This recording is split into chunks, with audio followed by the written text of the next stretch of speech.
बहुत दूर पहाड़ों की गोद में बसा एक इलाका है कश्मीर। कश्मीर को लोग प्यार से धरती का स्वर्ग कहते हैं।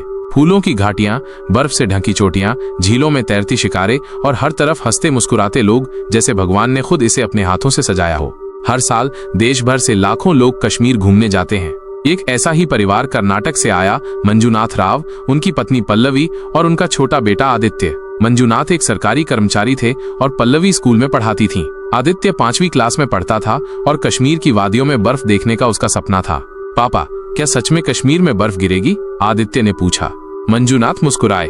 हाँ बेटा, इतनी बर्फ कि हम उसमें स्नोमैन भी बना सकते हैं। हंसी, खुशी और जोश के साथ परिवार कश्मीर पहुंचा। पहलगाम की वादियां उन्हें बुला रही थीं। होटल से बाहर निकलते हुए उन्होंने ढेर सारी तस्वीरें ली। पल्लवी ने इंस्टाग्राम पर लिखा, फाइनली हेवन ऑन अर्थ। पर उन्हें क्या पता था कि जन्नत की इन गलियों में कुछ लोग नफरत के बीज बोए बैठे थे। ये परिवार खुश था। वे एक ठेले से भेलपुरी लेकर खा रहे थे।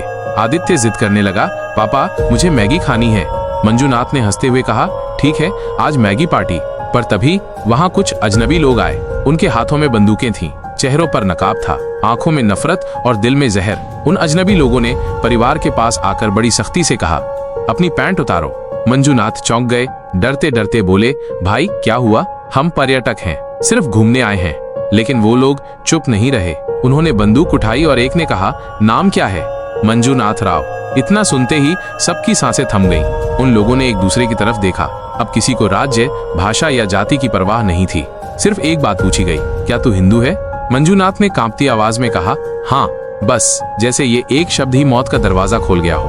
अगले ही पल गोलियों की आवाज आई, धड़ धड़ धड़। छोटे आदित्य की आंखों के सामने उसके पापा की छाती छलनी हो चुकी थी। पल्लवी चीख उठी, नहीं, भगवान के लिए नहीं, आपने मेरे पति को मार डाला, मुझे भी मार दो। लेकिन बंदूकधारी रुक गए। उनमें से एक बोला, तू जिंदा रह, जाकर मोदी को बता देना कि हिंदू होना अब जुर्म है। पल्लवी घुटनों पर गिर पड़ी, आंसुओं में डूबी हुई, और आदित्य बस खड़ा देखता रहा। उसका हीरो, उसका पापा, अब जमीन पर पड़ा था, बेजान। क्या यही है इंसानियत? क्या यही है कश्मीर की महकती जन्नत? उस दिन दोपहर के 3 बजे पहलगाम की वादियां खामोश थीं, लेकिन एक चीख हवा में गूंज रही थी, क्या तुम हिंदू हो? आदित्य की उम्र सिर्फ 8 साल थी। उसने आज तक दर्द का मतलब समझा भी नहीं था।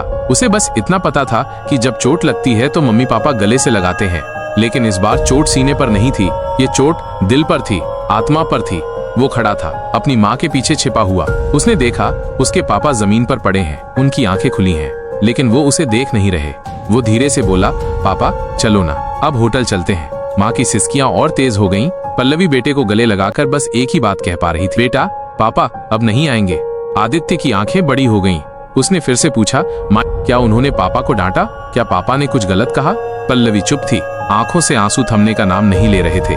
फिर आदित्य की एक मासूम सी चीख गूंजी, मुझे पापा चाहिए, मुझे अभी चाहिए। सड़क पर लोग जमा हो गए थे, लेकिन किसी में इतनी हिम्मत नहीं थी कि उस माँ को दिलासा दे, उस बेटे को सच्चाई समझा सके। क्योंकि वहां सिर्फ एक इंसान नहीं मरा था, एक सपना मरा था, एक पिता, एक पति, एक भारतीय। और सबसे बड़ा सवाल ये था, क्या अगर वो हिंदू नहीं होते तो जिंदा होते? उस दिन पहलगाम में सिर्फ मंजूनाथ नहीं मरे थे, वहां अलग अलग कोनों से आई कई हिंदू परिवारों की चीखें गूंज रही थीं। किसी के पापा मरे, किसी के भाई, किसी की बेटी विधवा हो गई, किसी का बच्चा अनाथ। उन आतंकियों की बंदूकें बस एक जवाब चाहती थीं, क्या तुम हिंदू हो? पर्यटकों की भीड़ में घूमते हुए वो लोग एक एक से नाम पूछते, भाषा सुनते, राज्य पूछते और फिर पैंट उतरवाते। क्यों? क्योंकि उनकी नजरों में हिंदू होना अपराध बन चुका था। और जब कंफर्म हो जाता कि सामने वाला हिंदू है, धड़ाधड़ गोलियां चल जाती। एक नवविवाहित जोड़ा था, राहुल और रश्मि। कश्मीर की खूबसूरत वादियों में हनीमून मनाने आए थे, भेलपुरी खा रहे थे, सेल्फी ले रहे थे, जिंदगी हंस रही थी। लेकिन तभी आतंकी आए, नाम पूछा, राहुल मिश्रा। रश्मि हंसते हुए बोली, हम बनारस से हैं, गंगा किनारे वाले लोग। उनकी हंसी आखिरी थी। अगले ही पल राहुल की छाती छलनी हो गई। रश्मि चीखती रही, हमने क्या बिगाड़ा था? हम तो सिर्फ प्यार लेकर आए थे। एक 65 साल के बुजुर्ग शिव कुमार जी अपने पोते के साथ गुलमर्ग के बाद पहलगाम आए थे। बर्फ से खेलने का प्लान था। पोते ने कहा था, दादाजी चलिए स्नोमैन बनाएंगे। लेकिन गोलियों की बौछार ने स्नोमैन से पहले लाश बना दी। पोता खड़ा रहा, थर थर कांपता, और दादाजी की लाश को देखता रहा। जिसके गले से झूलता था वो अब खून में लथपथ पड़ा था। ये सब सिर्फ इसलिए मरे क्योंकि उन्होंने कहा, हाँ हम हिंदू हैं। कोई बहस नहीं, कोई झगड़ा नहीं, कोई कारण नहीं, सिर्फ मजहब की पहचान और फिर मौत। इन घटनाओं ने एक बार फिर द कश्मीर फाइल्स की यादें ताजा कर दी। जब लोगों ने कहा था सब फिल्मी बातें हैं, तो अब क्या है? ये कौन सी फिल्म है जहां एक बच्चा अपने पापा की लाश को खींचता हुआ बोलता है, उठो पापा, हमें वापस होटल चलना है। अब सवाल ये नहीं है कि मंजूनाथ मरे या राहुल या शिव कुमार। अब सवाल ये है कि मरने वाले कौन थे और मारने वाला क्यों मार रहा था। जवाब सबको पता है, मरने वाले हिंदू थे और मारने वाले मजहबी नफरत से भरे आतंकी। जो लोग अब भी कह रहे हैं कि ये संयोग था, उन्हें गोलियों की गूंज सुननी चाहिए, उन्हें रश्मि की चीखें सुननी चाहिए, उन्हें उस बच्चे का सवाल सुनना चाहिए, मम्मी पापा को क्यों मार दिया। हमारे देश में जब भी धर्म के नाम पर कोई अपराध होता है तो एक तबका तुरंत कूद पड़ता है, मत बांटो समाज को मजहब के नाम पर। तो आज हम पूछते हैं, बांटा किसने, गोलियां चलाने वाले ने या वो जो आज भी चुप हैं? जो चुप हैं वो भी दोषी हैं। जो सेक्युलरिज्म के नाम पर इस नरसंहार पर खामोश हैं, वो भी मंजूनाथ के खून में शामिल हैं। क्योंकि अब बात किसी जाति, भाषा या राज्य की नहीं रह गई। अब सवाल सिर्फ एक है, क्या तुम हिंदू हो? और जवाब मिलते ही सजा मौत।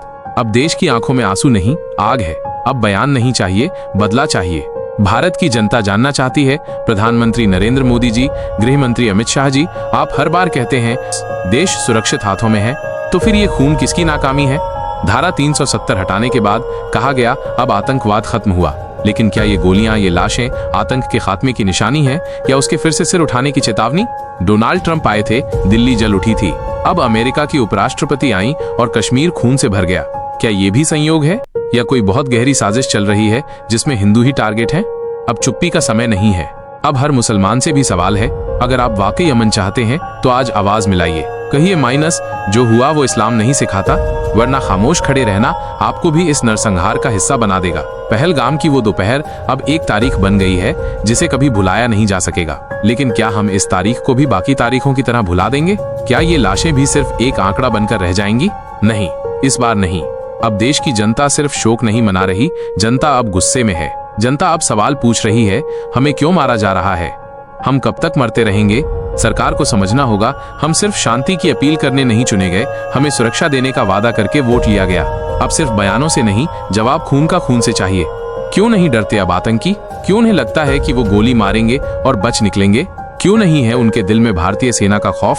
क्यों नहीं है उन्हें मोदी सरकार से डर? क्या वो जानते हैं कि यहाँ सिर्फ भाषण दिए जाएंगे और कुछ नहीं होगा?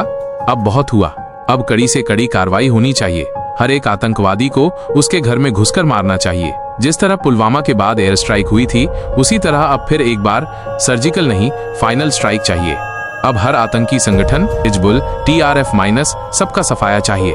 जो भी इनका समर्थन करता है, उनकी संपत्ति जब्त करो, उनके घर जलाओ, उनके नेटवर्क तोड़ दो। अब अगर कोई गद्दार देश के अंदर बैठकर आतंकी मानसिकता को बढ़ावा देता है, तो उसे या तो पाकिस्तान भेज दो या जेल में सड़ा दो। ये सिर्फ कश्मीर की लड़ाई नहीं है, ये मानवता की लड़ाई है।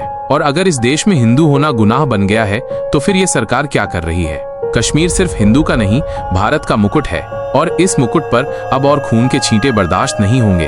अब वक्त आ गया है कि देश की संसद से लेकर सड़कों तक एक ही आवाज गूंजे। अब सिर्फ बोलने का वक्त नहीं है, अब कुछ करने का वक्त है। अगर हिंदू की पहचान मौत बन गई है, तो अब हिंदू का हौसला दुश्मनों की तबाही बनना चाहिए। हर गद्दार को यह समझना होगा, खून का हिसाब होगा। अब चुप नहीं बैठेंगे, अब निर्णायक युद्ध होगा।